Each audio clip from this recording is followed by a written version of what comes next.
السلام علیکم ورحمۃ اللہ۔ امجد 786 میں تمام دوستوں کو خوش آمدید کہتا ہوں۔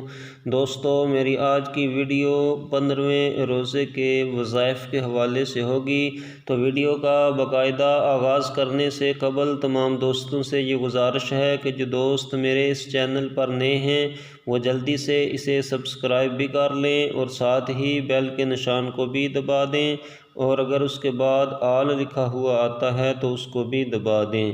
تو چلیں ویڈیو کا باقاعدہ آغاز کرتے ہیں۔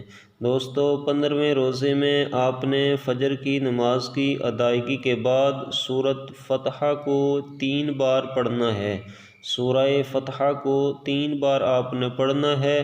یہ سورہ فتح 26ویں سپارے میں موجود ہے۔ جب آپ ظہر کی نماز کو ادا کر چکیں تو ظہر کی نماز کی ادائیگی کے بعد صلاۃ الحاجت کے 4 رکعت نفل آپ نے 1 مرتبہ ادا کرنے ہیں۔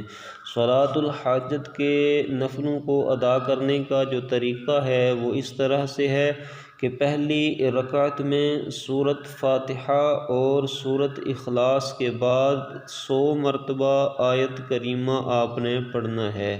آیت کریمہ یہ ہے: لا الہ الا انت سبحانک انی کنت من الظالمین۔ دوسری رکعت میں سورۃ فاتحہ اور سورۃ اخلاص کو پڑھنے کے بعد 100 مرتبہ یہ آیت پڑھنی ہے: رب انی مسنی الضر وانت ارحم الراحمین۔ تیسری رکعت میں سورۃ فاتحہ اور سورۃ اخلاص کو پڑھنے کے بعد 100 مرتبہ یہ آیت پڑھنی ہے: وَأُفَوِّضُ أَمْرِي إِلَى اللَّهِ إِنَّ اللَّهَ بَصِيرٌ بِالْعِبَادِ۔ چوتھی رکعت میں سورۃ فاتحہ اور سورۃ اخلاص کو پڑھنے کے بعد 100 مرتبہ یہ آیات پڑھنی ہیں: حسبنا اللہ ونعم الوکیل، نعم المولا ونعم النصیر۔ تو اس طرح یہ صلاۃ الحاجت کے 4 نفل آپ نے ادا کر لینے ہیں۔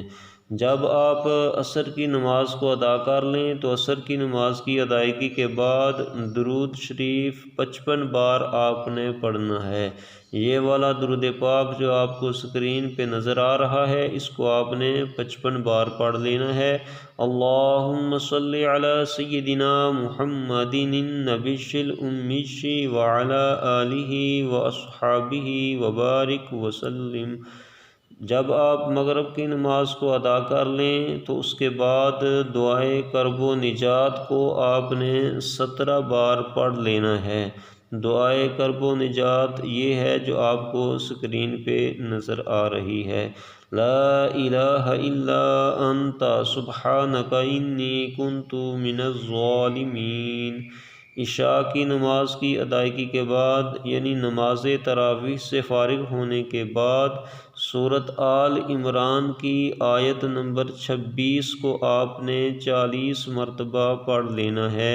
وہ آیت کریمہ یہ ہے جو آپ کو اسکرین پہ نظر آ رہی ہے: بسم اللہ الرحمن الرحیم، قل اللہم مالک الملک تؤتی الملک من تشاء وتنزع الملک ممن تشاء وتعز من تشاء وتذل من تشاء بیدک الخیر انک علی کل شیء قدیر۔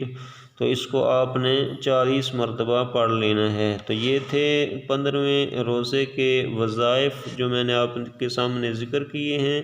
امید کرتا ہوں کہ آپ کو یہ ویڈیو ضرور پسند آئی ہوگی۔ پسند آنے کی صورت میں اس ویڈیو کو لائک کریں، اپنے دوستوں اور رشتہ داروں سے شیئر کریں، اور جو دوست میرے اس چینل پر نئے ہیں وہ اسے سبسکرائب بھی کر لیں اور ساتھ ہی بیل کے نشان کو بھی دبا دیں، اور اگر اس کے بعد آل آتا ہے تو اس کو بھی دبا دیں۔